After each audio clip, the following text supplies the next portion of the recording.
Ermənistanda həqiqi hərbi xidmətlə bağlı qanunvericilik dəyişdirilir.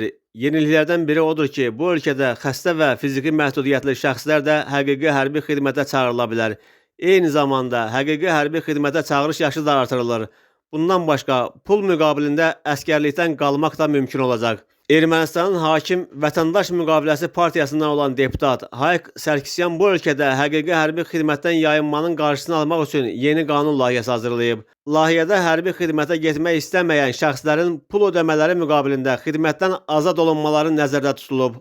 Qanun layihəsinin müəllifi Hayk Sarkisyan keçirdiyi mətbuat konfransında deyib ki, hazırda ölkədə həqiqi hərbi xidmət müddəti 2 ildir.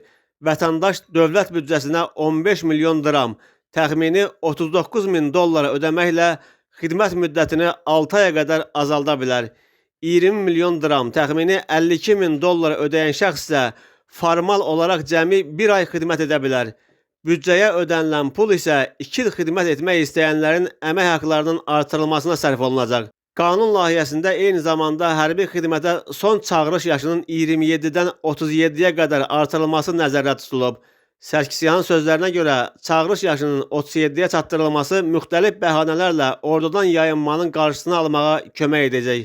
Orduda xidmət etməyən baş nazir Nikol Paşinyanın hökumətin iclaslarının birində söylədiyi, hətta əlil arabasında olanlar üçün də orduda iş var fikrini əsas götürən Sarkisyan deyib ki, müxtəlif xəstəliklər səbəbindən ordudan yayınmanın da qarşısı alınmalıdır.